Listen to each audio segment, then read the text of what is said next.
To the September the 19th, 2022 meeting. At this time, if you would please stand for a moment of silence and the Pledge of Allegiance.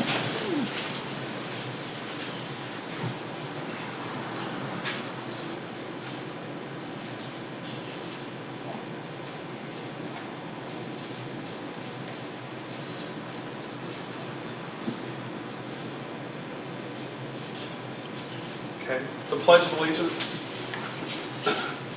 I pledge allegiance to the flag of the United States of America and to the republic for which it stands, one nation, under God, indivisible, with liberty and justice for all.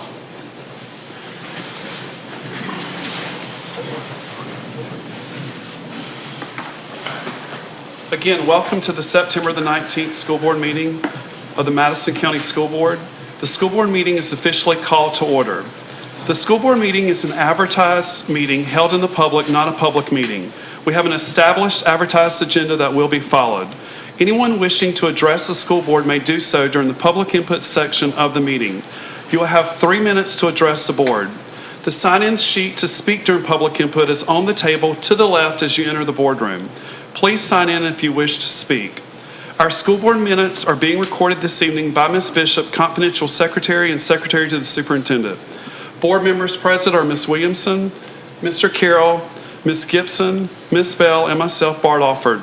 Tommy Reeves, school board attorney, is present. Ms. Joseph, superintendent, is present.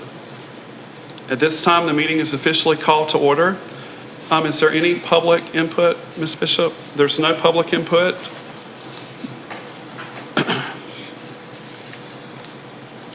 Okay,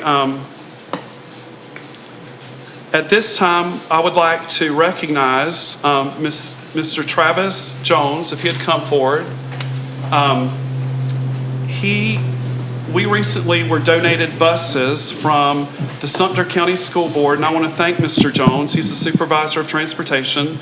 It was 5 buses that were donated to the district by Sumter County School Board. I would like to personally thank Mr. Richard Shirley, Superintendent of Schools, and Ms. Sally Moss, the Chairman of the Sumter County School Board, and Mr. Jones for helping to facilitate this. Buses are real expensive, and this will be a nice addition to our fleet of buses. And we will be thanking Mr. Shirley and Ms. Moss for their generosity and their kindness. Thank you, Mr. Jones. Thank you. Thank you for what you did to facilitate this. Thank you. Again, thanks again to the Sumter County School Board for the buses that they've given us from their district. Mr. Richard Shirley, the Superintendent of Schools, and Ms. Sally Moss, the Chairman. And they were 100% given to us, and It was they a were donation. able to drive all the way from Sumter County without breaking down. Well, that's nice. I would like to also recognize Mr. Darren Norris, their transportation coordinator. I'm sure had a part with this with Mr. Jones, so I appreciate what all was done. Thank you. We need to thank Ms. Montreal Hawkins and Mr. Jones' assistants. Okay, Ms. Hawkins, would you stand, please? Ms. Hawkins is Mr. Jones' assistant, and I'm sure she had a hand in facilitating this, and we appreciate it. We do need the buses, and buses are really expensive, and we do appreciate it. Thank you. Thank you, Ms. Hawkins.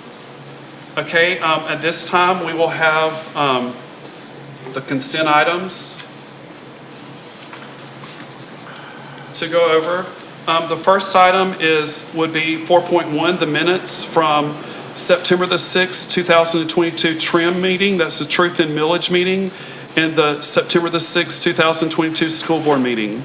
4.2 is surplus property. It's school buses. We have 8 buses that are being surplused. A 1999 65-seat bus, a 2002 21-seat bus, a 2007 65-seat bus, a 2009 65-seat, 2010 65-seat, 2011 65-seat, 2011 65-seat, and a 2004 65-seat. That is the surplus bus property of buses to be discarded. 4.3 is the North Florida Child Development. It's a memorandum of understanding of agreement between the Madison and Greenville centers That's the North Florida Child Development. 4.4 is a contract with Michael Vinson for capital assets, October the 1st, 2022 to October the 1st, 2024. A 10-day written notice to terminate by either party is included.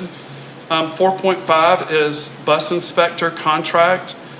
For the fleet, we're contracting with Keith Hughes of Jasper, Florida, 9/12/22 to 11/30/22 for $30 an hour, and that too is a 10-day written notice for either party to exit. That is the consent items. Is there a motion to approve the consent items or a question? I made the motion to approve the consent agenda item. It was properly moved by Ms. Bell. Is there a second? Second. Second by Ms. Gibson. Is there any discussion? Have we always outsourced the bus inspector? We had No, we don't. We do not have anyone on staff right now. It's required to have that done every 30 days. But we're in the process of getting someone trained, so this is why this is a short-term contract. I didn't know. I know back in the day, JC and JC Mr. and them Larry. done it, you know. But we don't have anybody, but once we get a mechanic that we haven't hired, get him off the certified, we'll have someone that can do it. But right now, we don't have anybody that can do it in 30 days. Okay. All them buses, they all down and out? The ones you surplusing? They out. They out, really out. And some of them we've been using parts off of them. That, So these buses that are, we're surplusing, or we will try to sell them for what we can For get? scrap, sell them to the junkyard. do they usually buy them out here?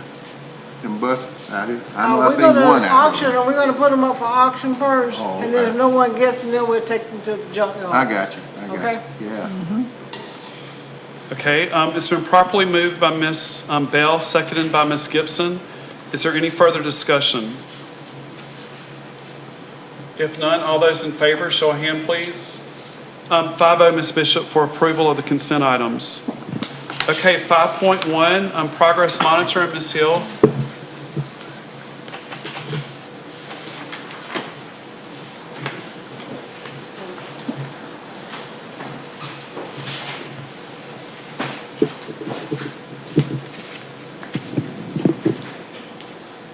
Thank you. You guys had asked for a report after we finished our baseline testing. And so that's what I am going to provide for you tonight. As you know, we have changed our process for progress monitoring. Up until this year, for K-5, we used iReady. This year, the state has provided a progress monitoring tool for us. And so for grades kindergarten and first, we are given the STAR Early Literacy test for reading, and just a regular STAR for math. For grades 2 through grade 10, we're given, or for grades 3 to 10, we're given the state's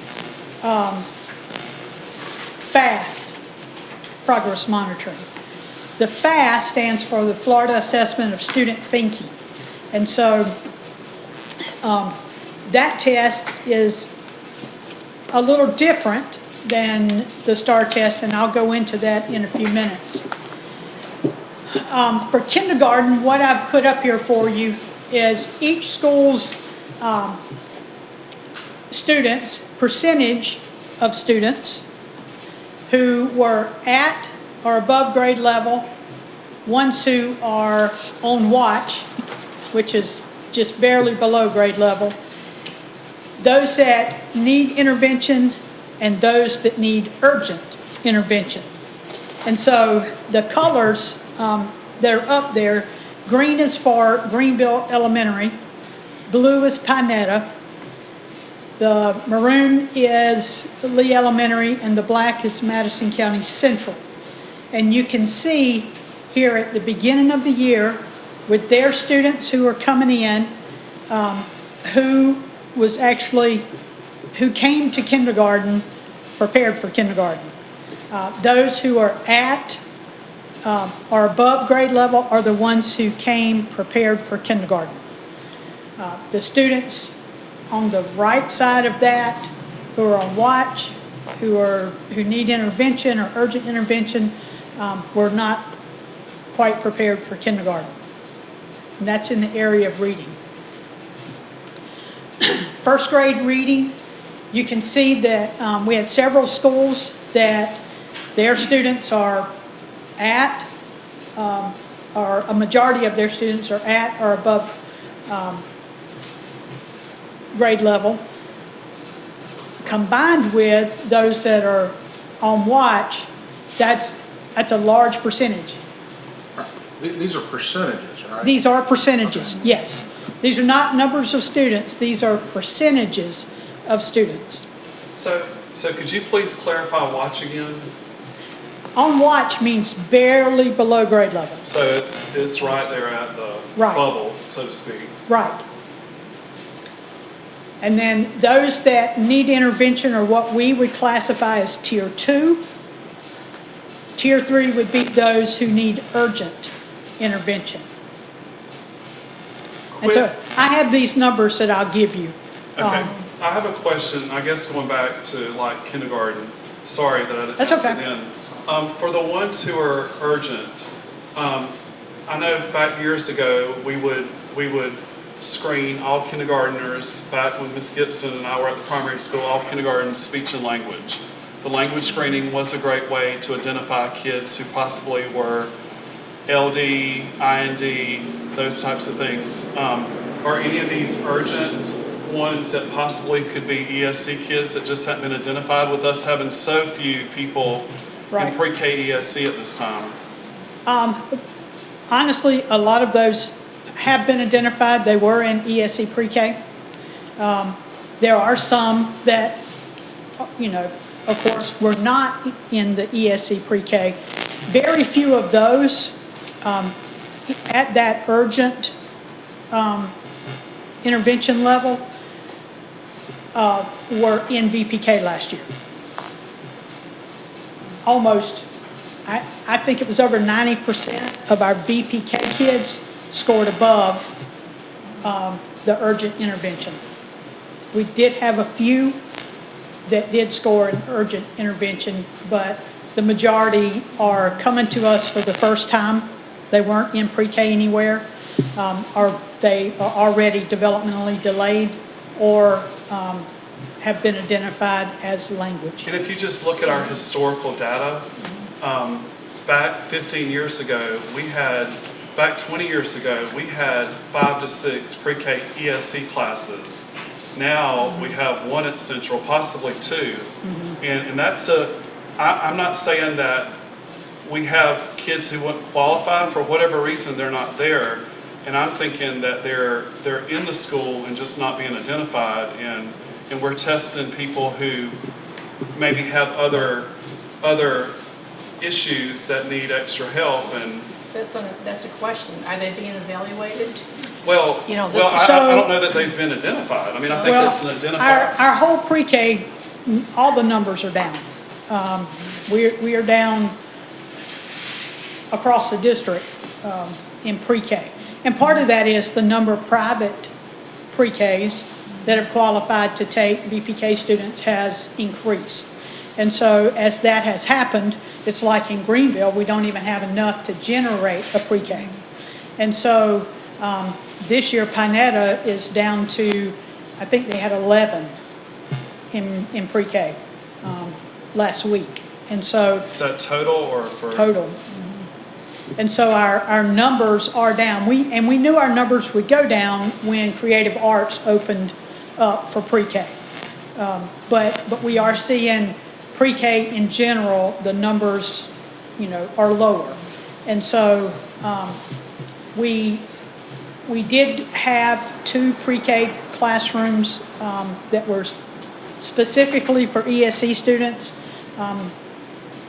Up until last year it dwindled down to we only had enough for one. This year, we're actually fixing to have to add a second one back because the numbers have have increased. And so we are seeing. That's a good thing. I mean, from seeing their play out there, I don't know, I think that a lot of your language impaired kids are probably sliding through the cracks, so to speak, and not being identified, and you're having your more severe ASD or other developmental issues that are the ones that are so Right. visible are Right. the ones who are being picked up, and not your not so visible, either language impaired or Right. Well, you know, LD. Fiddlers used to come and do pre-K screenings for us. They will no longer do that. Really? Really. So who's doing, I mean, If a parent contacts us, then we can set it up for that to get done. But like they used to come and they do a day at Lee and a day at Greenville, they will that no was a longer way do of, that. that was a way of building your caseload, or not caseload, but Yeah. student population. Is there a way that we could like contract with someone to come do that? Because I think that's, I mean, do we have Yeah. monies somewhere where May could? I mean, that's something we could look into. Because I think that, I don't know that people have suddenly are not having these issues. I think we're just not identifying. Right, Because you're That's seeing right. you're seeing it in third grade. By third grade, it's going to catch up with you. right. The kids may be able to slide through in kindergarten and first grade. Maybe second, they start to have some red flags, but by third grade, you hit the wall and there's no, We're seeing them in kindergarten, right. without a doubt.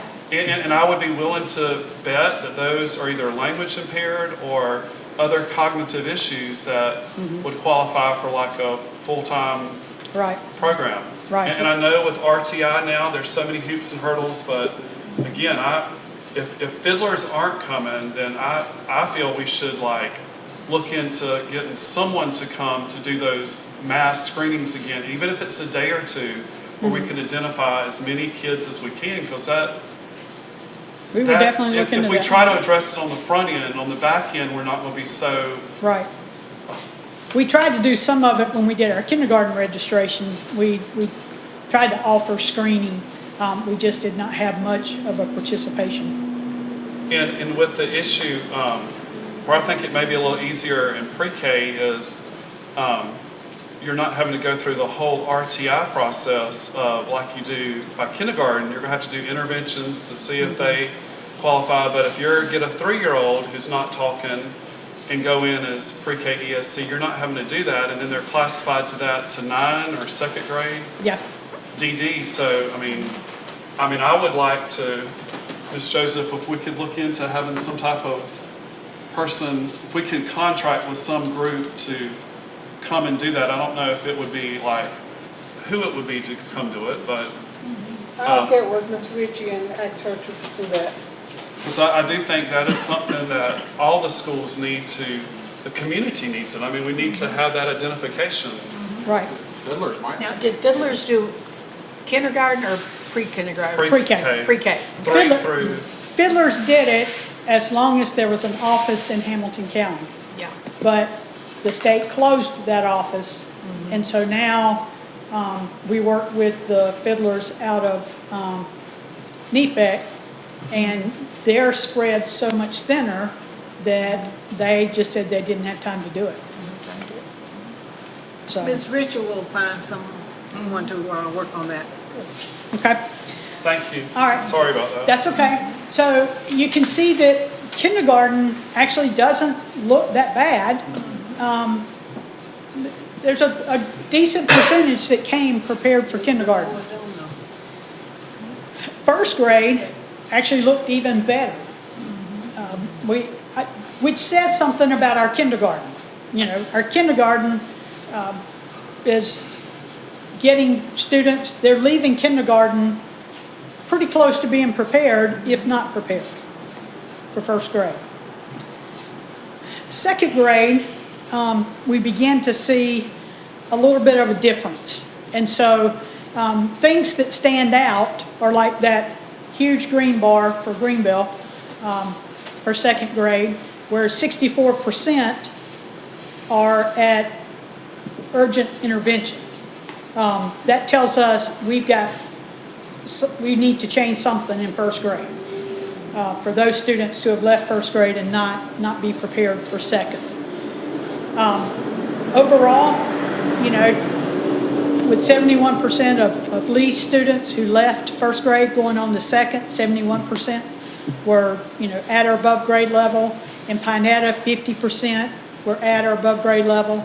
And even Central had 31% that were at or above grade level. So this is really helping us to identify some gaps, either in our curriculum or perhaps, situations at schools. For kindergarten math, it also looked very strong. We had a large percentage of students that were prepared, or at least very, very close to being prepared for first grade.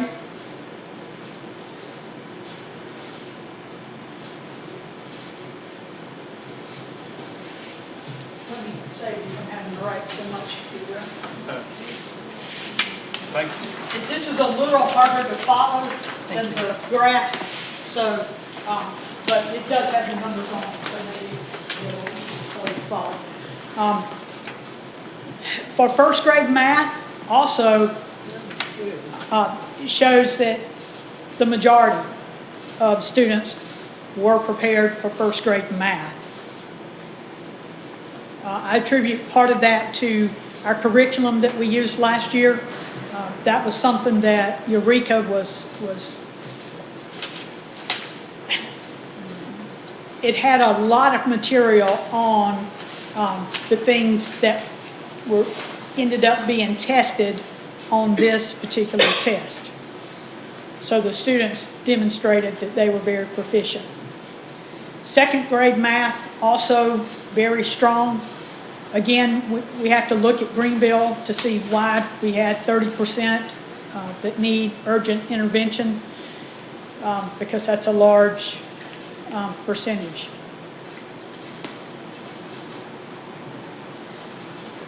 Now, you'll see something different when we get to third grade and above for reading and math. Remember, I told you that for K-2, we use STAR for the state progress monitoring. For grade 3 and above, we're using the FAST progress monitoring tool, and it was developed by a company called Cambium. It is different because STAR tests skills. Cambium tests standards. And so what we get here is, do the students know those grade level standards? And so at first, when we saw this, we were almost having a stroke because of the lack of level 5s. But when we talked with the BSI group that came over, they explained to us if they had a level 5, that would have meant that they knew all the standards for third grade before the school year even started.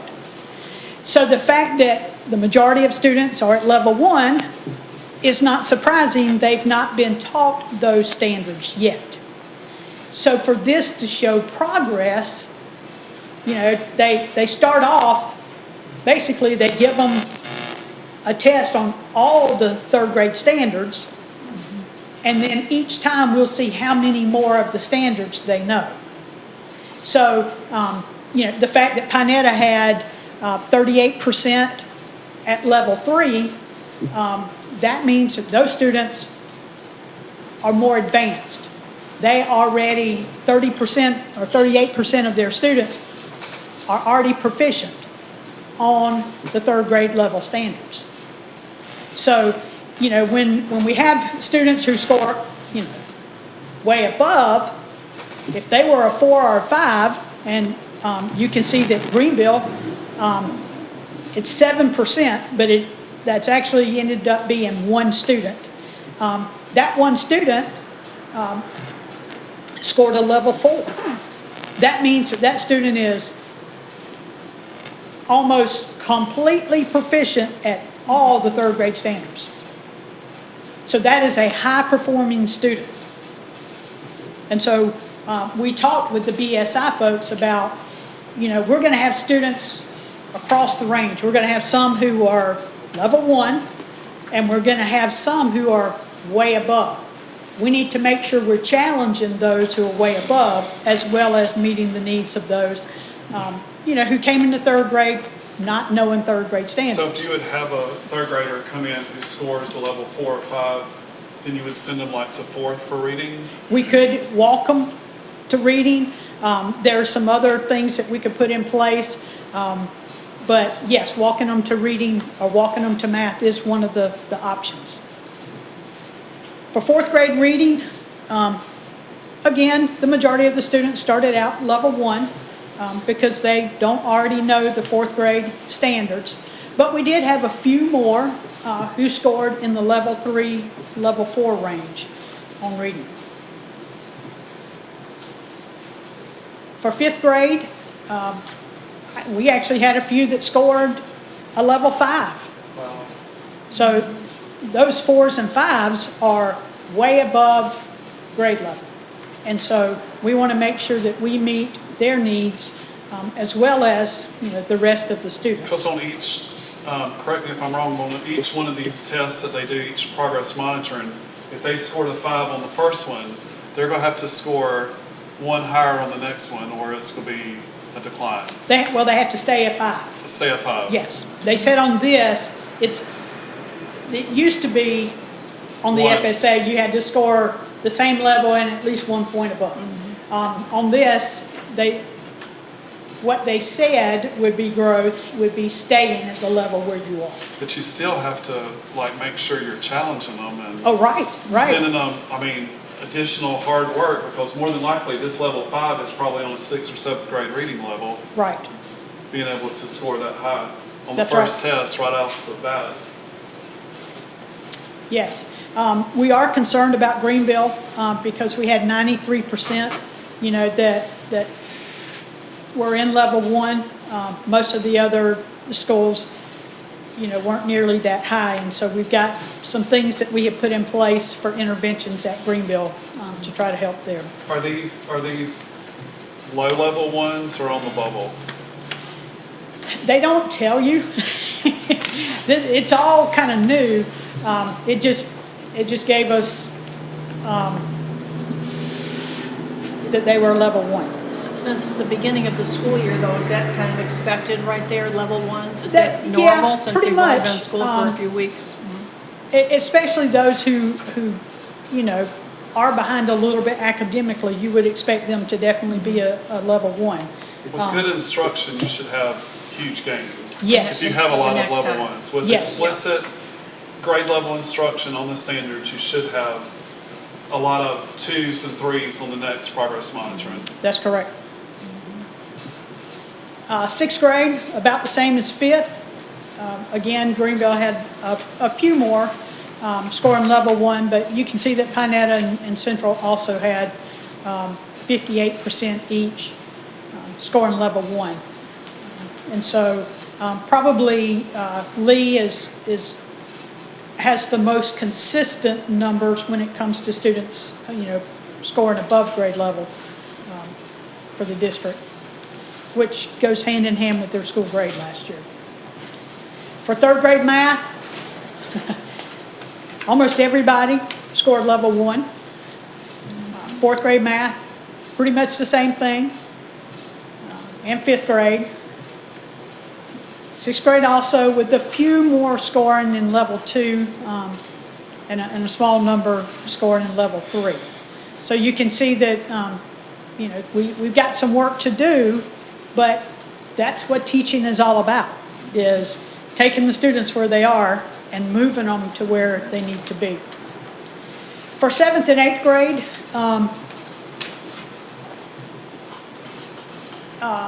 7th grade is in gray, 8th grade is the maroon, so you can kind of see those numbers and where they are.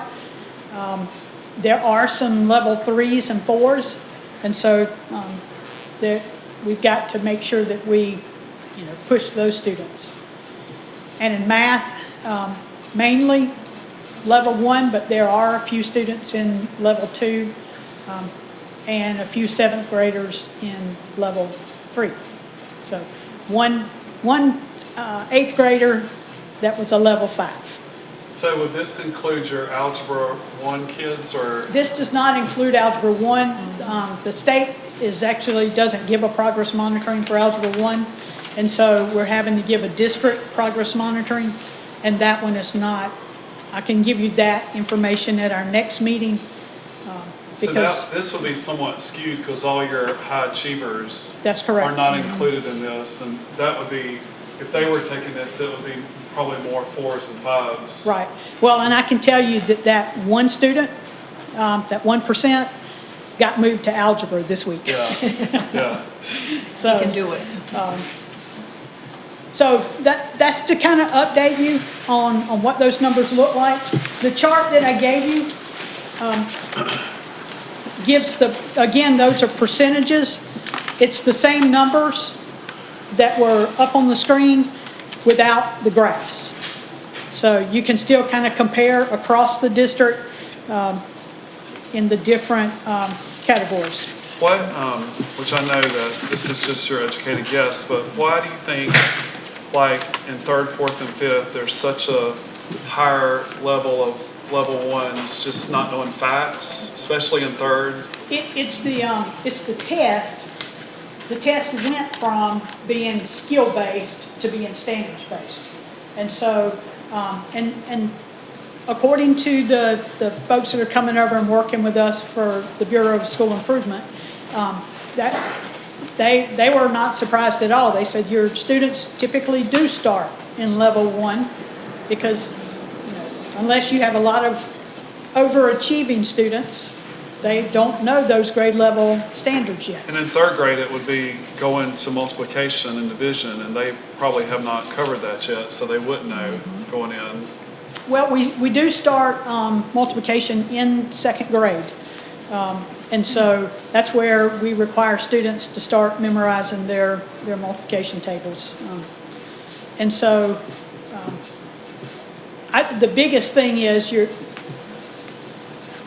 the way the test, what the test is asking for is different than what STAR looks like. And so it's not calibrated within a grade level. It's either you know those standards or you don't. I don't know that STAR may be a little easier than the FAST, and just looking at the examples. I mean, the 3rd grade reading was very intense. Right. For 3rd graders going in there, it was several sections for them to read, and Yes. I mean, I don't know that they have the stamina to even do that, so. No, not at the beginning of the year. Yeah, yeah, especially if they're a struggling reader. Right, and I heard several of the teachers say they were concerned about the kids running out of time. Because, and we gave, students who earned the accommodation for extra time, they got it, but just your regular students Right. were struggling, a lot of them did not finish.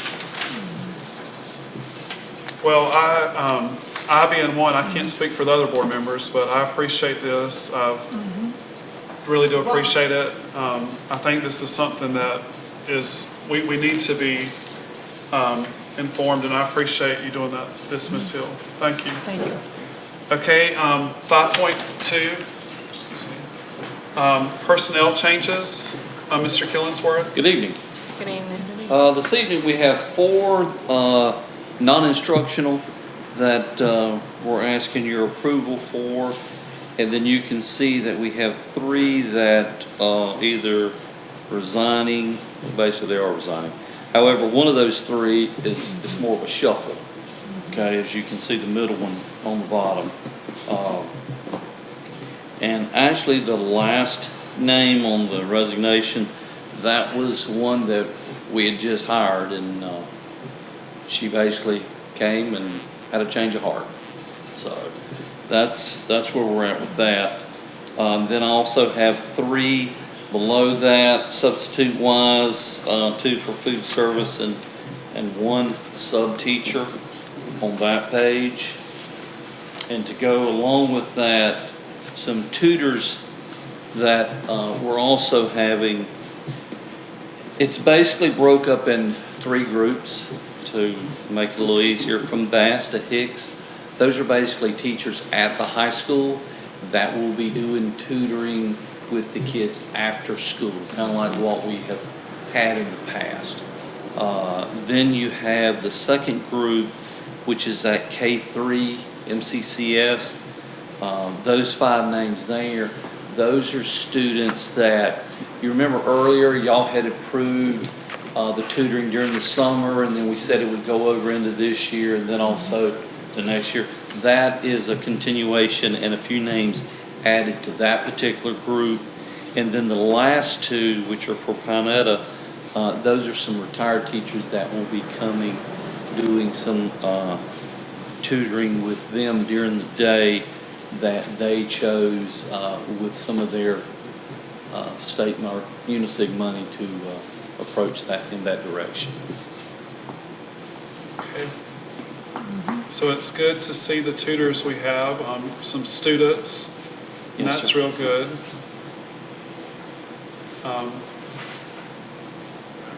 Okay,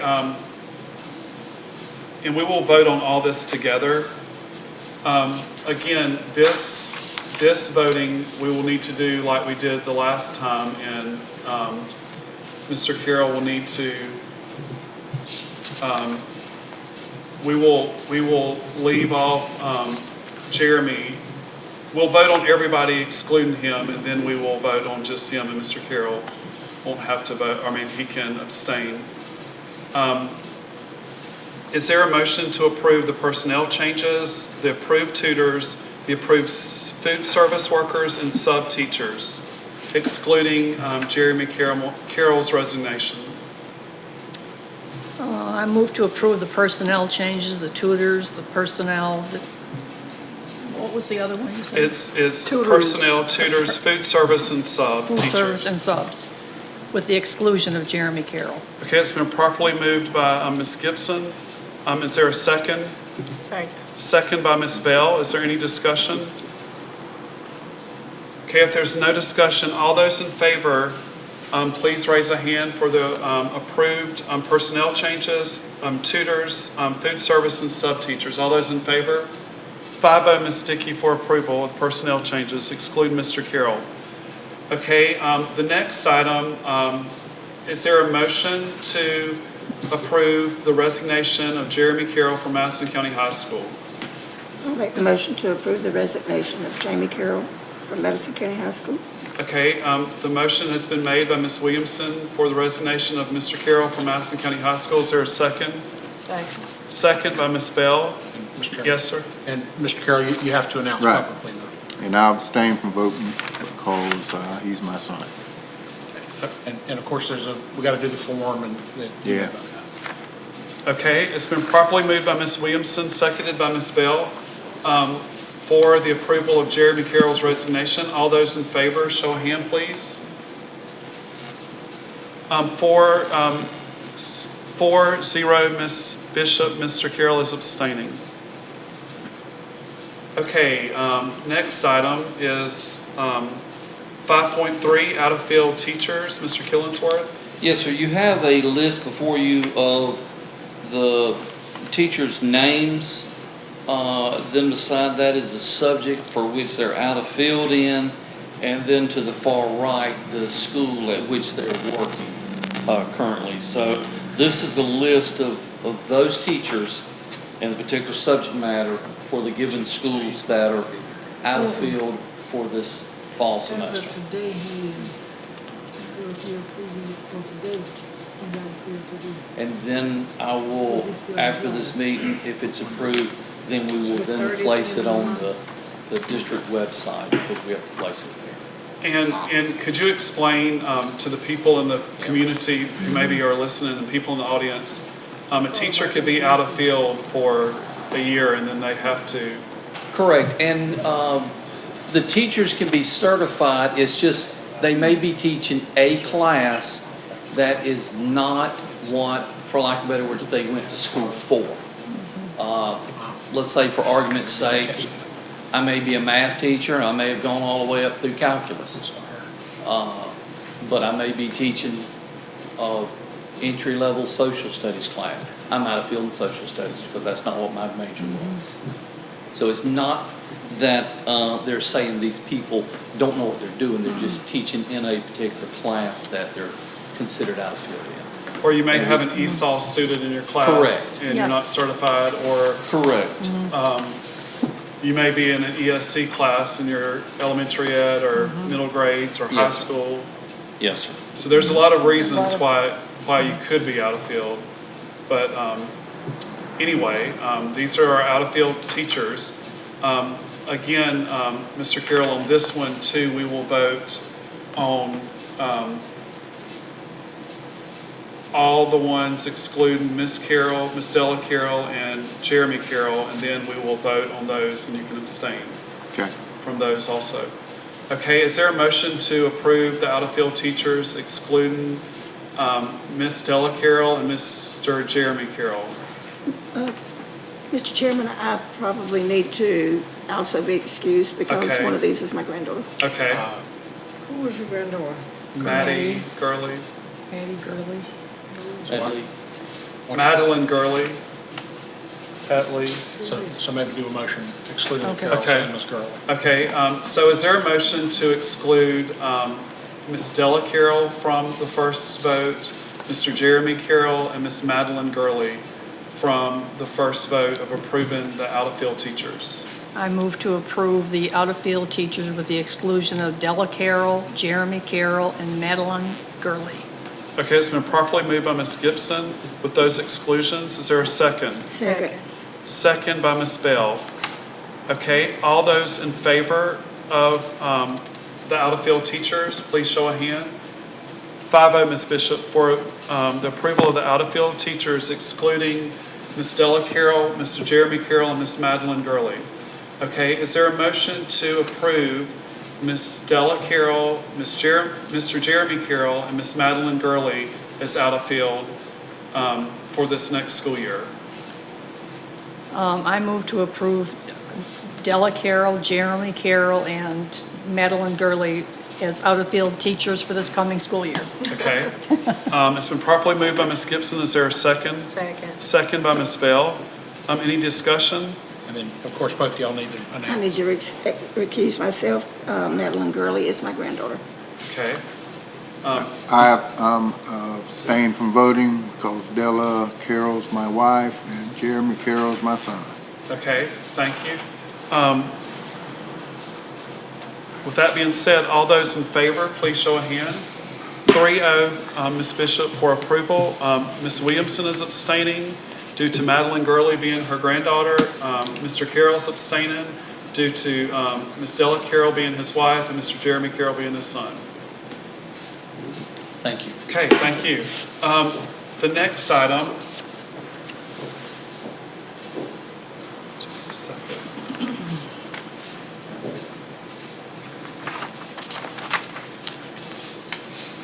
Okay, the next item is student field trips. Just a second as I bring it back up on the computer, it went down. Okay, student field trips. The first field trip we have going is the Madison County High School journalism staff will be attending the University of Florida Scholastic Press District 2 meeting October the 21st, 5 a.m. through 7 p.m. in Gainesville, Florida, at the University of Florida. 23 students will be attending and 3 chaperones. The second field trip from Madison County High School will be the Culinary Arts program. They will be attending Kaiser University in Tallahassee, Florida, October the 7th, 7 a.m. through 3 p.m., 5 students and 1 chaperone. The third field trip to be attended will be the Madison County Central School football team and cheerleaders will attend October the 1st FAMU game against Mississippi Valley State at FAMU.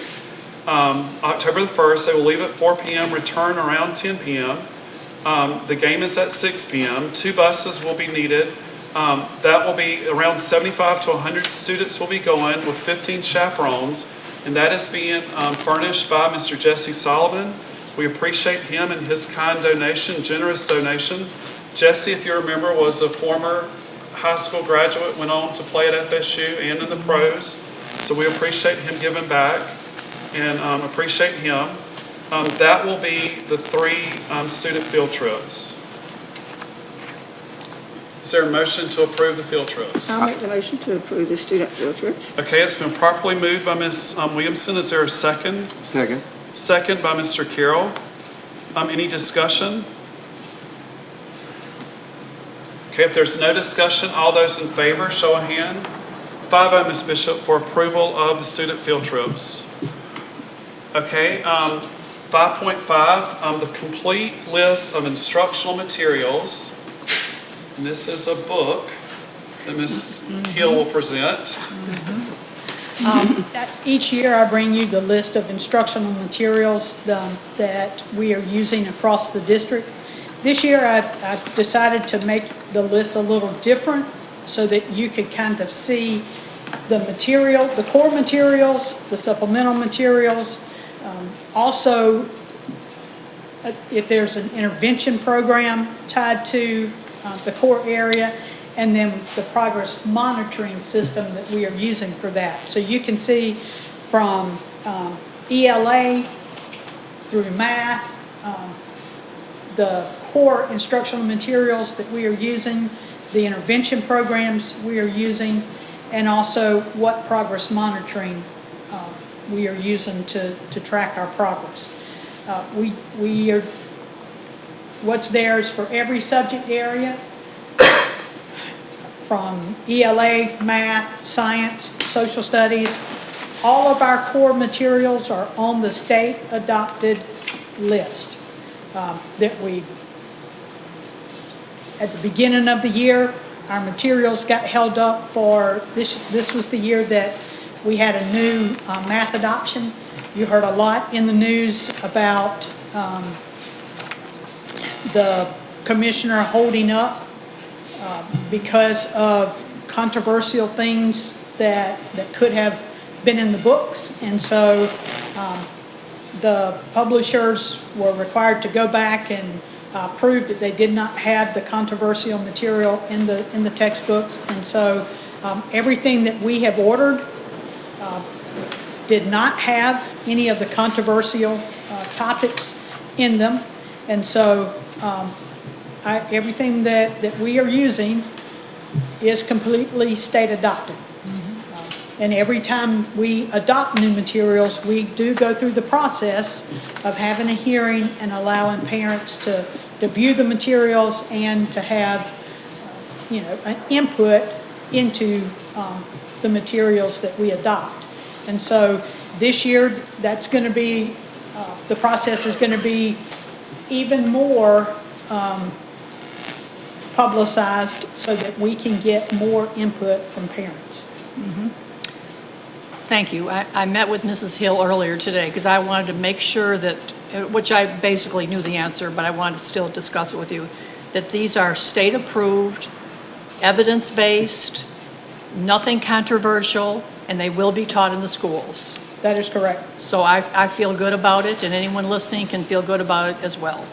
And most Right. importantly, the standards. Yes. Exactly. That's, the Florida standards, we have changed to the best standards, and our ELA and our math books, in order to be adopted, had to be based on the new standards. And so we have made sure that, we chose materials that were on the state list and have been approved by the state, but also that our teachers have looked at and said, these are the best materials for us to use to teach our students. And I'd like to add one more thing. I'm sure with all of this material, anything new, you provide training for the teachers to teach Yes, ma'am. this. You don't just throw the books at them and say, That's correct. Like on our math ones this year, we did a training at the end of last school year so that the teachers would already be able to start thinking about the new math curriculum over the summer. We did another one during pre-planning. Thank you. It's, I think a lot of these series that we've adopted do cover most all the standards where teachers aren't having to piecemeal things together to Right. get standards. Not nearly as much as we used to have to. Now, there are still no commercial materials are going to 100% cover the standards. We, as teachers, they have to be able to look at, what the material has there and then pull in to supplement, the standards. And so, and here's an example. Last year, we purchased Wonders for K-5 reading. After using it for a year, we determined that the phonics piece of Wonders was not strong enough for what our students need. And part of that comes from the fact that our students don't come as prepared as they might in another district. And so we are incorporating now another phonics program to supplement Wonders so that our students do get everything they need.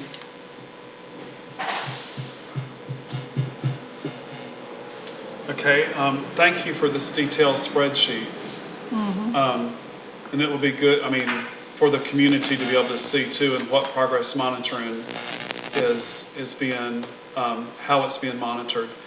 Is there a motion to approve the completed list of instructional materials? I move to approve the completed list of instructional materials. Okay, it's been properly moved by Mr. Carroll. Is there a second? Second. Second by Ms. Bell. Is there any discussion? I'd like to thank you also for that. Very, very explicit and very detailed. It's been properly moved by Mr. Carroll, seconded by Ms. Bell. All those in favor, show of hand, please. 5-0, Ms. Bishop, for approval of the complete list of instructional material for this school year. Okay, 5.6, we have the Code of Student Conduct, the public hearing.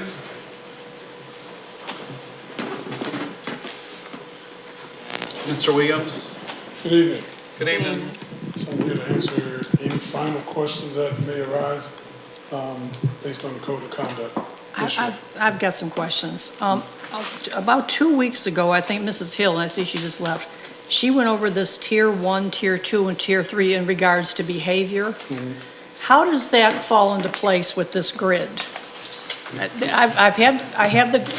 took this home and Right. studied it a little bit, let's say, and Well, is that connected with the grid?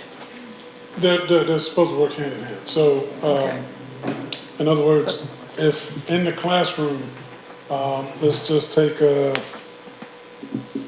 I've got an example that I wanted to bring up, if you don't. Okay, this is for 9 through 12, for instance, on page 48, about fighting. Okay, so then, it's number 36.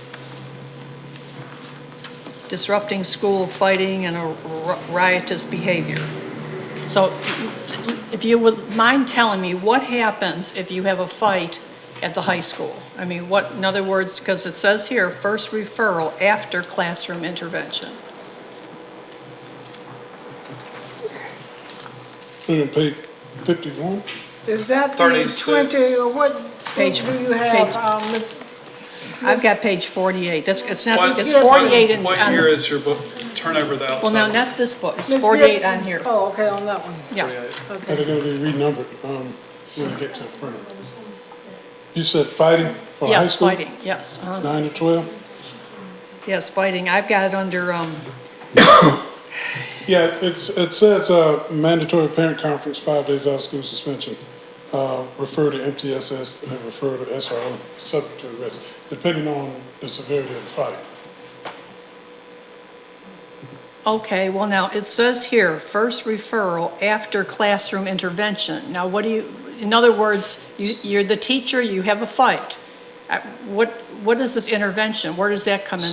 Some of the behaviors are outside of classroom Okay. expectations. For example, some things may happen that a teacher may not have a chance to fix or have an intervention for. if a Yeah, fight breaks out. Okay, now, going back to this tier 1, 2, and 3, in other words, to me, in my mind, if I'm a teacher and there's a fight, I can't be they know it's wrong. I mean, there's not a high school kid out anywhere, they know that fighting is not good, okay. But I think what's got me, it says first referral after classroom intervention. So in other words, we're not supposed to have a referral until we do an intervention with the kid that's had the fight? No, some of the behaviors will go straight to referral.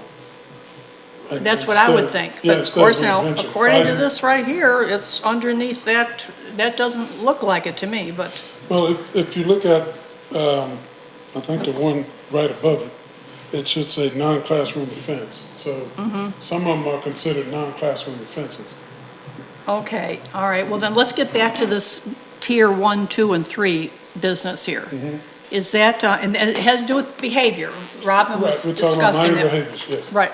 Now, does that have something to do with this classroom intervention? If it were a minor behavior, yes, ma'am. Okay, in other words, that only deals with minor behaviors then? Minor See, behaviors that teachers I'm should wondering if the handle. teachers have this completely straight in their mind, but I'm sure you've done some in-service or training on this. Yeah, Robin and Melinda have provided to the teachers a list of classroom behaviors that they should be able to handle in the classroom. Things that we would consider minor behaviors. See, because in my mind, well, let's say it was my child, and he was involved in a fight, well, I'd want to be notified immediately. In other words, let me know that there's a problem. Let the Right. parents know, which it does say here, mandatory parent conference, okay. But I don't know if you expect the teachers to do an intervention before that happens. But you can. Okay, because I guess the way it's worded is what gets me right there. You know, this first referral after classroom intervention. Okay, that I can't imagine that happening because a fight is a serious thing. Right, And what could fix that is the non-classroom offense added to that fight. So let me clarify this. If a student were to get in a fight at the high school, in a classroom or in the hallway, that's a major disruption. School resource officers are taking them down. They're going home for at least 5 days, if not arrested. well, every fight is serious Right, in my book. right. Okay, but some fights, when a kid gets in a fight and you say stop, the kids stop Stop. immediately. And so that punishment should not be as severe as kids that's fighting that will not stop. Won't stop, right. Okay, well, I And you guess do have those type of incidents. right. And some of those fights, we really should not be classified fighting. Nobody got hurt just because they passed a lick. We tend to be quick to jump and say that's a fight. Or but- even pushing. but- Okay, pushing and shoving, that's not a fight, but sometimes, and that's one of the inserts, that one of the things we have been trying to work with the teachers on how to classify situations like that, to classify them properly. Well, Don't call right. everything a fight. As long as the teachers are Yes. aware, you know, the repercussion, you know, in other words, they Yes. understand this right here, what's going on. Because I think what got me is that when you say there's a fight, I mean, a knockdown, drag-out fight, well, that's got to be stopped and immediately. There's no time to They're not go. fighting, they're going. Somebody's Yeah, there. they're going, But okay. if you, Tommy and I hit past licks and you come and say stop, and we just threw it. Okay, do you think I need to be thrown in the book at just because of something like that? Well, no, I'm not, Okay. I'm just asking Your because I want to question make sure the based on the- teachers Okay. I'm trying to clarify this, you know. We have been having several workshops with teachers in training, and we realize it's not a one-time you get everything. And so it's been going on several times, and we have to revisit it several times. Okay. And also the administration has to go through what we call sets of training, where they learn the difference between fights. They've got a bunch of scenarios that they have Right. to go through and get a certificate to be able to write referrals, so that they know the difference between an altercation and a fight. Right, well, that's good. Now, I think what was getting me But was that this might be- thing that we had about, and Robin was the one actually discussing it, about the behavior, tier 1, 2, and 3. And I thought, now, I try to make the connection between that and this. But, as long, I mean, I'm good as long as everyone's on the same page, you know, because the teachers are gonna be the ones dealing with all this, Yeah, you know? there's just always gonna be some behaviors that you can't have immediate interventions for. Yeah, They go straight to Right. 3, if you will. Ms. Gibson, what's that number again that you were specifically referring to? it was on page 48, and Okay. it was number 36, and Okay. it was, I have fight. There Okay. was stealing was another one that I had down here. It's just a couple examples that I had, that, you Okay. know, I know I'll kids, Look at them, yeah, we'll look at them tomorrow. okay. You know, yeah, I'm not trying to rewrite the whole thing. It's just that maybe I'm thinking too much. Well, no, I mean, that's about, because it does say that, Yeah, but right. This is the time you deal with it. where I think it gets a little bit gray is if you have a major school disruption to where it stops movement in the hallway, it stops learning in the classroom, the teacher can't break it up. And, you know, I'm gonna be frank about this. The past few weeks, there's been incidents of increased fighting at some of the schools. As a board member, this is not tolerated with Ms. Joseph. It's not tolerated with me as the chairman. I can't speak for the others, but when people come before us, if they're expelled, if we press charges, they're having charges pressed on them. Our number one priority is student safety. Students involved in this type of action will be disciplined at the school level, and they may face serious legal consequences as well. Our community priority is safety and security and education of all students, and we will not tolerate it. There's a new issue where students are wanting to video fights and then airdropping it to everybody at the school. That needs to stop. That's inappropriate. Things are being airdropped that shouldn't be airdropped, and it's just inappropriate. It's inappropriate for them to be doing that, and it's battery. They're committing battery on other kids. And where the issue comes is, if we have while I'm not going to tolerate it, we have innocent students there who are there to learn. They're in the class. I saw one video where these students are fighting in the class, knockdown fists, fighting. And you have innocent people who are being slung around, and when someone else gets hurt, we're going to get sued by someone over someone not behaving. So as a board member, I'm not tolerating it. If people are arrested and they come before us for expulsion, then you know what? There's a lot of opportunities for expulsions. You're there to learn and to go to class. It's not fair to the teachers. We have a teacher out here in the audience. She isn't out there to break up fights. We're not paying her to do that. I mean, again, and you know, people, and I agree with what Ms. Joseph said. It's one thing of people pushing each other, but it's another thing to physically assault people. And that's what I witnessed on these videos, were physical assault, barbaric acts by teenagers. And it's inappropriate. And I think, Bart, what got me was that word intervention. Right. Because- There's no intervention to And that. I'm thinking, you know what? These kids know right from wrong. They do know right from wrong. There's no And so intervention we with don't what I have saw. time to intervene. No, as other than to remove them from the situation and hope Well- that they can pull their emotional regulation together to come back to school. If not, then maybe that's not the place for them. I mean, I don't know what to say. I want everybody to be there, but not there risking our teachers being battered and other kids being battered. And you know, I applaud Ms. Joseph for taking a stand on this. We will not tolerate it. That needs to be said to every parent in the district. We will not tolerate people abusing other kids at school, fighting.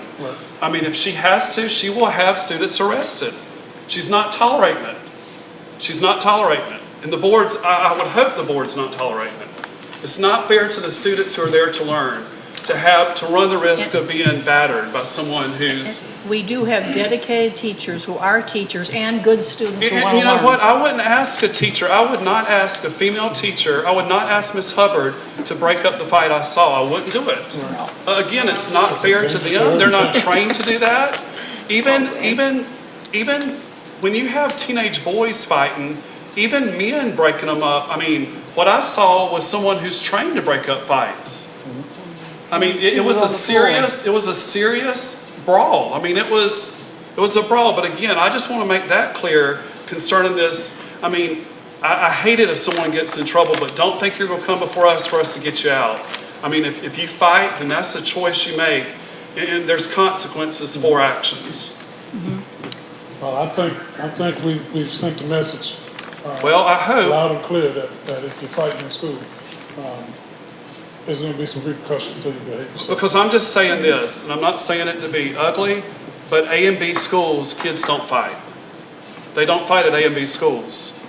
And if we want the district to have A and B schools, we're not gonna tolerate this fighting because, again, the only thing that's gonna do is it's gonna run your teachers who could be somewhere else away from there because they're not there to be a guard or a warden or a wrestling coach. I mean, again, it's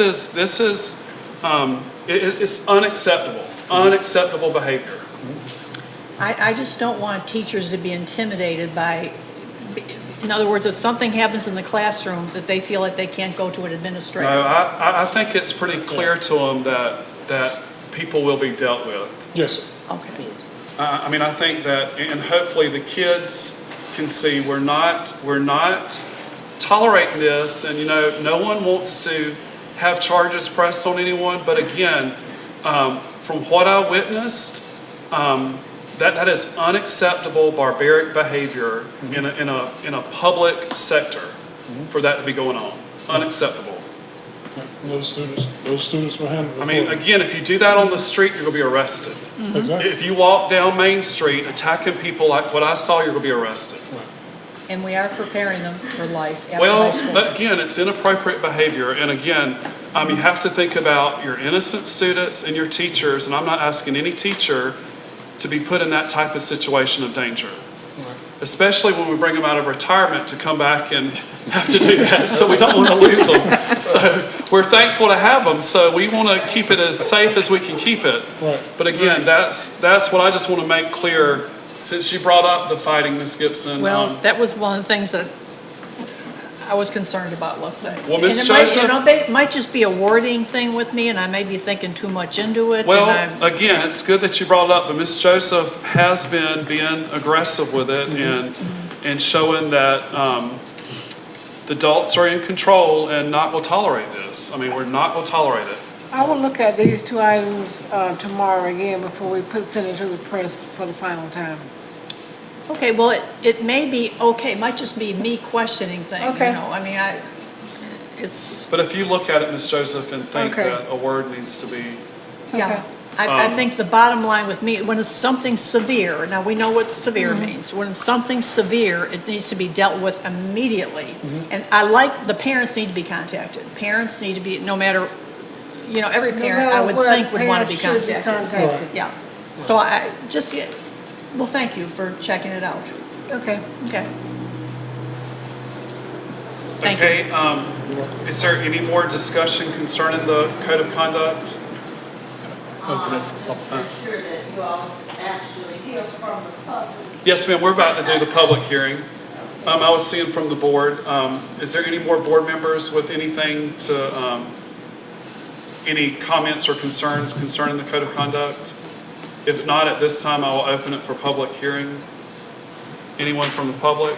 Yes, I would just like to say, we all know that for years I've always said that the success of the Code of Student Conduct once passed by the board depends on the adherence to it district-wide at all schools in a consistent and fair manner. And since I've returned to work, I keep hearing this word, discretion. And my thing is, although I serve as a support facilitator, so I'm actually in the room with another teacher, but when students with disabilities are tested, I pull them out to my classroom. And my thing is, in my classroom, I'm adhering to the code of conduct as passed by the board. Okay. My question is, what is stronger, discretion or board approved? Board approved. Thank you. 'Cause discretion could be a lot of different Yeah, I means. mean, it's board approved. What's board approved is what should be being followed, not at what someone thinks. Exactly. Thank you. That's my opinion. I mean, other board members, what do you? Well, discretion means we could all have a different It's version there. very subjective. I mean, that's why we have a code of conduct. If not, people could just do what they want to do. Right. Yeah. No, it I'm should, not always the popular person because I that board approved conduct policy. But I don't care about popularity, I'm just saying, that's what I hear too. And I just need to hear from the board, what do you oppose, your policy or discretion? It's not, I mean, our policy. And I think where institutions get in trouble is when people start going away from what the set policy is and doing what you want to do. And that's where you have chaos, or you have unfair practices of discipline that's being leveled out. But no, it's what we approve, not discretion. Because we have a lot of. It only works if it applies the same to everybody. Yeah. Yes, sir. I mean, it don't matter if it's got to be applied the same to all. And maybe that is a conversation, Ms. Joseph, that the admin need to have with some of the with the faculty concerning. I'm having that conversation tomorrow, and we make sure that it's Okay. approved. Thank you, Ms. Joseph. Does anyone else have any comments concerning the, I do. I would actually like to say that, Ms. Gibson, I know that you're saying that it is a hiccup on verbiage. Would you come up, please?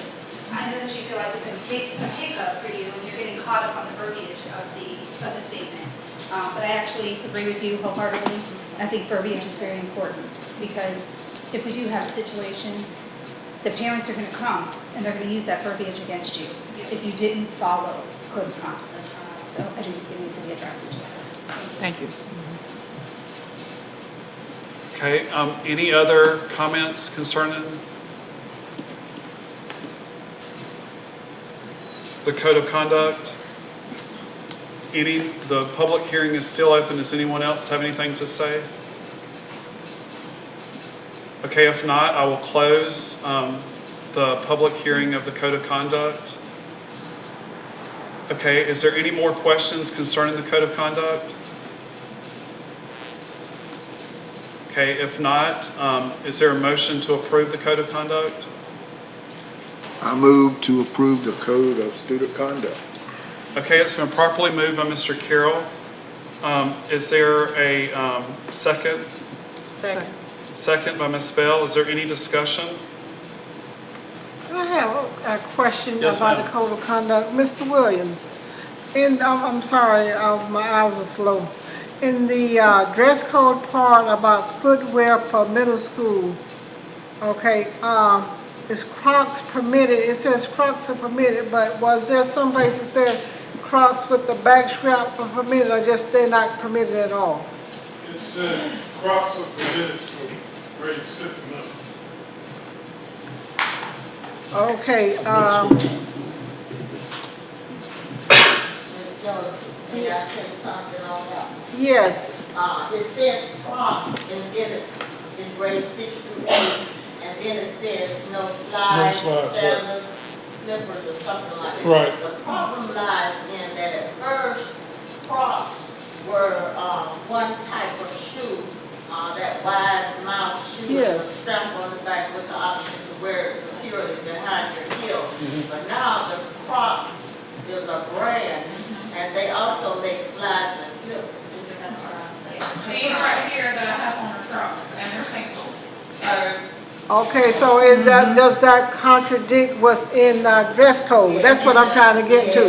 Yes, because if you say no Crocs, and you say Crocs are permitted, but then in that same line, in bold letters, no slides, slippers, sandals. But those are Crocs, but they're also slides, slippers. I'll show you. So These are Crocs are a name brand? Slide slip. Yes. Oh, It's a fashion. I thought it was a style. It is a sandal. See, I don't think of that as a Croc, but it is. So my toes are exposed. Your toes are Our toes are exposed. But what is That's happening the is problem. Crocs is also making that slipper that I call a bedroom shoe. You know, They make all and kinds of the kids are wearing that to school with socks. And it's a Croc. Well, having your feet exposed like that is a risk management issue for kids to be there and for adults. Yes, it in my opinion. We're just getting ready to approve this. This is what I'm Yeah, trying to no, get we clarified. need to discuss this because that's inappropriate for kids. Well, It's what- I didn't know Crocs was a name brand. I thought it was a It's style. not. They make sneakers, they make flip-flops, they make slides, sandals, they got. Cause what's gonna happen is the first time someone presses a door hard and it goes up on someone's foot and rips their foot, then we're gonna have a risk management issues. We're getting ready to approve this, so do we need that statement removed? I think that, yeah, I mean, again, Crocs are a lot of things. Can you change the name of it? A You covered say toe, traditional Crocs, I mean, those are, the ones you're talking about are traditional, like a traditional Right. Croc that cover your toes, I mean. The picture in there. Yeah. Need to say it right now. Just leave it, that you can't have open toes or open heel shoes. Right. And the shoe had to be Doesn't matter what secured brand to it the is. foot. You know, it was explained, but now, and the kids already have, So, Because what they had in mind was. No, they don't. Was a closed toe shoe. It hasn't been printed yet. But Now, this is last year's right here. They have a dress code. I mean, we could put a, they have a book. as long as the heels and toes are So they covered. just need to. I don't know, I need the board to tell me Okay. what to do tomorrow. What we need to decide on is, if heels and toes should be covered yes. at all times, and I think they should Yes. for a safety issue. They would cover it all right there, heels and toes. This is not the most recent. That heels and toes are covered. If you got the Crocs style, but the heel and toes. Ms. covered. Gibson, can you pass your book down, please? Yeah. We got one from last year, too. This is, 22, 23. Oh, Yeah, that's right. About 13 and 14. But it says right there, all footwear must be closed toe and heel. So it's contradiction itself. Right. Well, it calls Croc is a name brand and still, I didn't know Well, that. the traditional Crocs Yeah. could be closed. But that's Yeah. confusing when you just say Croc. You just need to leave that Croc out. I got you. Yeah, you could leave that Yeah, off, leave that off. And it Croc, said and just say closed. toe and, Yeah, toe I and think heel. that this would is traditional. They've branched out and make a lot of Yeah, decisions. I think it's So just, yeah, just say, Barefoot if they want to, they want to get school. you can take that or Crocs are permitted out. The name of the shoe, just take it out. I would because it's a name brand, yes. But the traditional Croc that we know, I'm hearing that that's okay. Because the toe is toes closed. closed. It They is gotta have the closed. heel So and the you toe gotta is heel. covered. Let me And if ask you they this. keep the back covered, But the The heel, toes are covered, but the heel The heel is can out, be and out. they don't wear. they don't wear the heel, so you probably should do, I mean, that's the issue is, Got to have So that. right now it says PK through 5, all footwear must be closed toe and heel, no flip-flop sandals or Crocs. But y'all are saying there are some kinds of Crocs that are closed toe and heel, right? but, well, the heel is adjustable, and what Ms. Hubbard is saying, that they remove the heel part and just have like a slide. It's basically, then you're having a slide There's a strap. on the back. You have the option to wear it around the back of your foot or flip it up over the shoe, and it's open heel. They have to And stand. that's what they do. And then they take it off in the classroom. Shoes are off, Yes.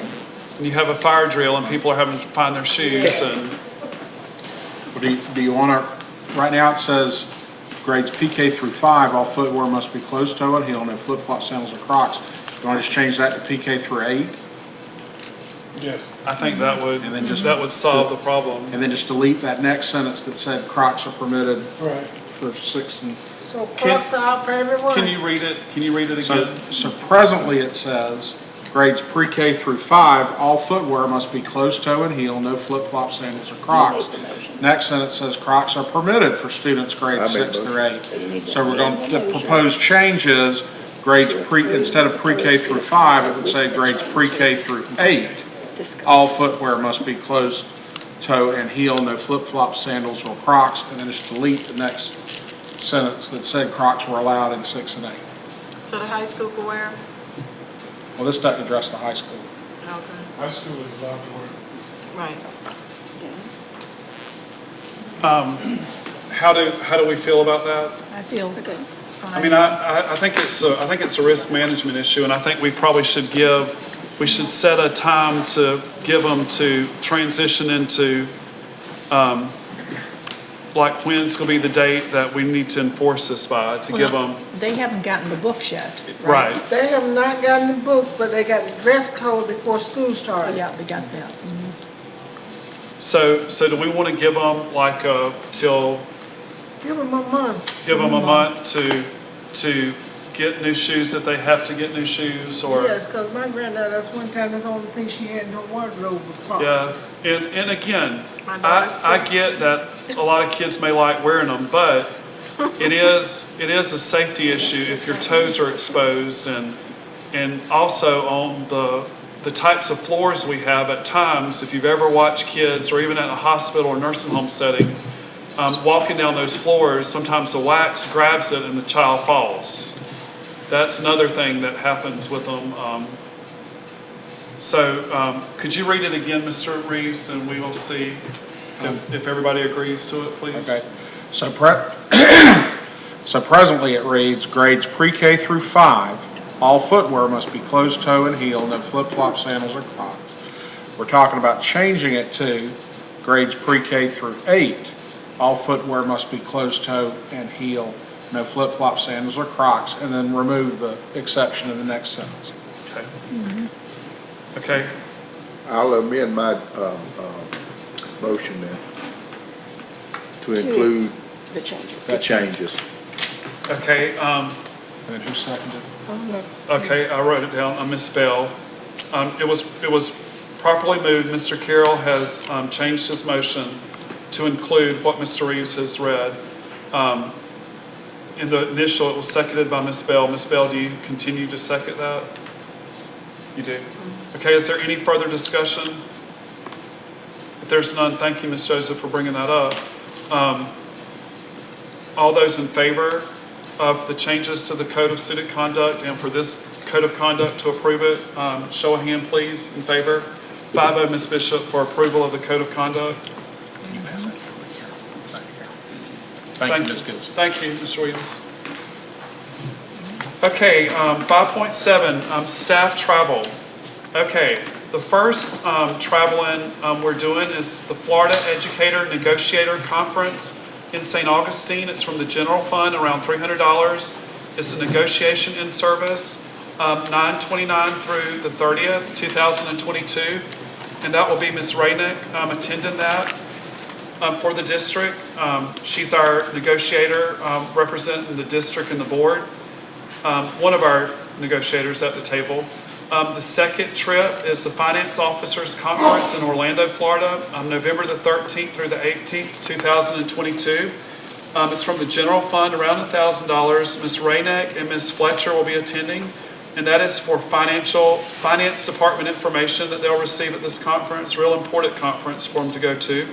The third item of travel is Comprehensive School Threat Assessment. Train the Trainer. It's in Bushnell, Florida, October the 3rd through the 6th, 2022. It's from the general fund and the mental health allocation. The cost is around $500. Attending the training will be Rod Williams. Trip number 4 is the Basic School Bus Operator Instructor class. The location is Lake District School Transportation Facility. It is September the 26th through the 30th, 2022. It is from general funding. It's around $1,000. Jennifer Fulmer will be attending. This will provide her the ability to have certification in bus driving to train our drivers. So that will be a big help to the district. Trip number 5 is the FISBIT conference in St. Augustine. That is October the 11th through the 14th, 2022. Ms. Joseph will be attending for insurance information. Ms. Gibson will not be attending. She will be voted by proxy.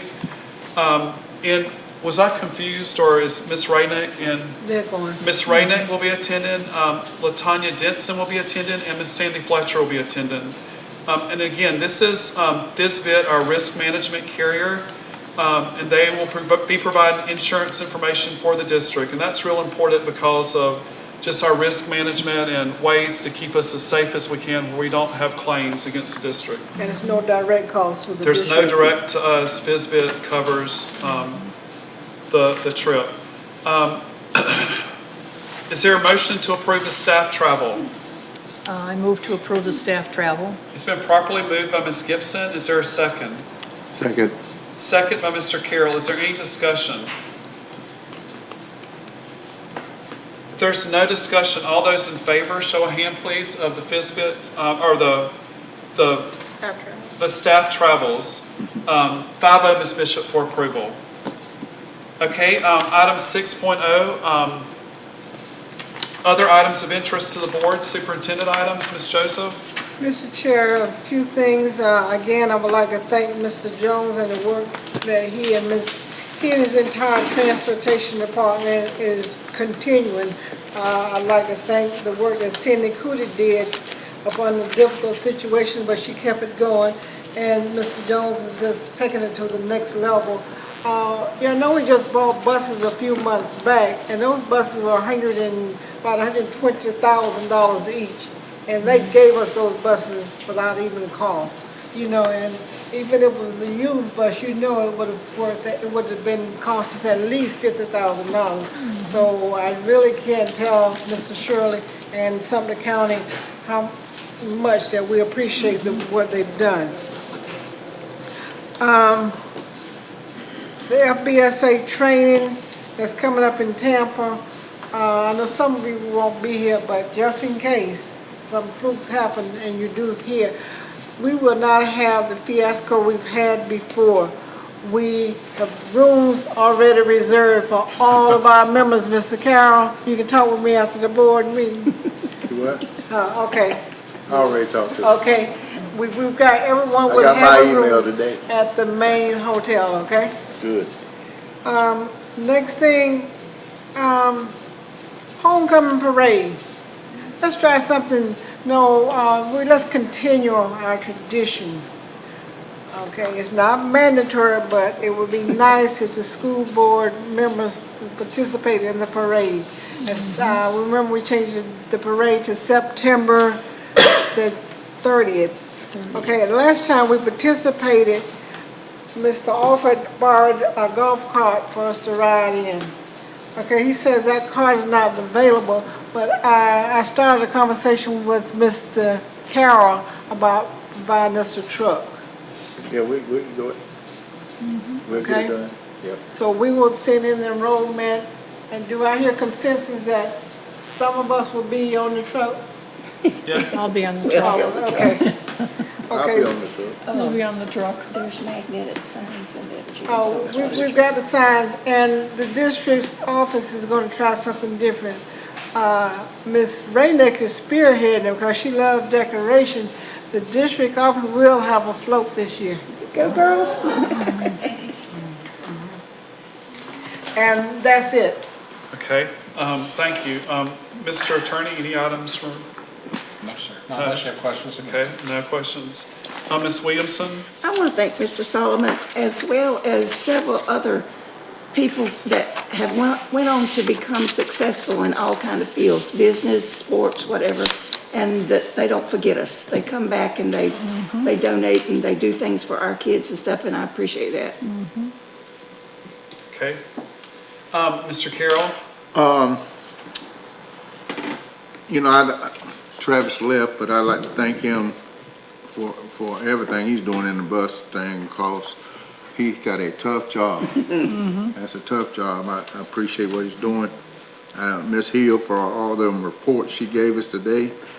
And also Mr. Jesse Solomon for giving those kids a memory that they'll treasure forever.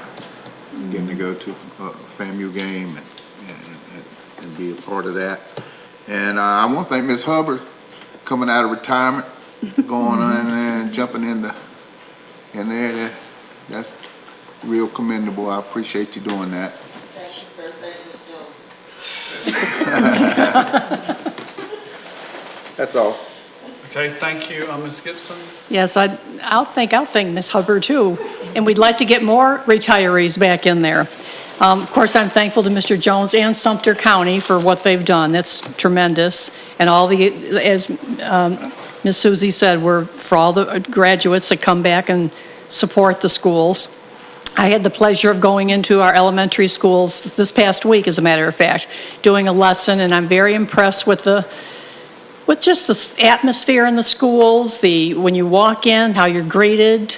The schools are clean and neat and orderly, and I'm just thrilled with what I see. So I thank everyone involved in that. I mean, everyone is important for sure. I mean, everyone's got a position, and every position is important. I'm just thankful for that. Okay, thank you, Ms. Gibson. Ms. Bell? I would like to thank all of the staff for all of their hard work so far this year. Let's keep it going. I appreciate you. Thank you to Ms. Hill for all the updated information. I want to thank Mr. Jessup for giving back and the county that provided us with the buses. Okay, thank you. I too want to thank Ms. Hill. Probably the last 20 years of me being on the board, one of the things that's driven me is data and us knowing data, and it's so nice to not have to ask for data and have it brought to us. So I thank you, Ms. Joseph, and thank Ms. Hill for bringing the data without me having to ask for it. Again, thank her for the spreadsheet and all the work compiling that. It does paint a picture of where we need to go, like the next step. I too want to thank Mr. Jones and Ms. Hawkins for their work in securing the buses from Sumter County. I want to thank Mr. Shirley, the superintendent there, and their board for allowing that. I also want to thank Mr. Solomon for his act of generosity. This past Monday night on the 12th, I had the opportunity to be invited by Pastor Sim Alexander and his wife Renee Alexander to their church, Evergreen, and they have a nice tutoring program that they do every Monday night. So I want to give props to them, accolades to them for all his hard work in the district. This past year, he was one of the restorative practice people out at Central, where he would counsel with the kids, trying to help the kids who were in trouble. So I thank him for all his hard work, and I want to tell the community how refreshing it was to go out there and work with the students. It was probably around 25 kindergarten through high school students who I had a chance to work with, and we worked on study skills, organization skills, and on nights I don't have board meetings, so I'm going back out there to help them, but they are doing a good thing. So anyone who could help them in any way, it is a worthwhile cause, and I do appreciate all they're doing, because just a lot of things we take for granted that kids know, and maybe they're not coming from the best circumstances where they don't have the opportunities that fortunately I had, and a lot of people probably had, that they don't have. So they are doing a nice thing, and I want to thank them for all their hard work, because again, when you have that many small people organized, and I think they fed them and trying to help them do better. So I appreciate them and all they've done, and look forward to the parade. That's always a fun time. We can't throw candy, but it's still a fun time. But again, that's all for tonight, and is there a motion to adjourn? I got one. Yes. Mr. Williams, I forgot. I wanted to thank you. I got that. I seen that email where you sent about making sure all the doors are closed at school and all that stuff. People don't know how vitally important this day and time that is. I appreciate you doing that. And I thank you, Mr. Carroll, for bringing that up. With that being said, Ms. Joseph and I have had a conversation about this, and I guess we need to talk with the attorney about how I would like for the board to cover the board and the superintendent and just the district, for us to receive some type of informative monthly synopsis of what's going on in the schools, and not necessarily, I know some things we can keep public due to not want to let the community know that these locks aren't working on this room or this school, but showing that we're monitoring it. We have a good faith effort to try to to do what we can to make sure it's as safe as secure. I just don't want the district to be put in the shape that Broward County's board has been put in with what happened down there. Heaven forbid if something ever were to happen like that here, I want us to be able to show that we have been vigilant, and that we've monitored and checked, and we have someone doing that. I don't know that we want that report going out where everyone can see. I know with our plan that Mr. Killingsworth, we would have to go view it privately and it wouldn't be public, but I do think that the board should be made aware of things so that in seeing what's happened in Broward, it makes you all sort of step back and make sure that we're doing all we can to make sure that we're as safe and secure as we can be. So if you'll think of some way that the best way we could maybe do that, where he could present something and not necessarily go out for the public to see, but where we can, it's like a confidential type. Okay, let me look at that, because there are exceptions to the Sunshine Law and Public Records Act and all that are applicable to safety, but I haven't looked at those in a while. I don't want us to be saying that this lock's not working and we put it out there for everyone to see. But again, does anyone else have anything? I've got one more thing. Yes, ma'am. I would like to tell Mrs. Joseph, I am very happy to receive the emails from the principals that we've been receiving regularly. I am to let us too. know. That has been a big help. So thank you to the principals. I just ask that we do Word and not OneDrive, because I'm having an issue with OneDrive and it's hard to get it open. Me too. I don't know if other board members Yeah, I are. am too. Yeah, I mean, the OneDrive is We'll change that for next week. you can't get in it. Or I I can't. can't either. I can't. So Word would be the better. But if there's nothing else, is there a motion to adjourn? I made the motion to adjourn. Motion by Ms. Bell, is there a second? Second. Second by Ms. Williamson. Meeting is adjourned. Have a nice week.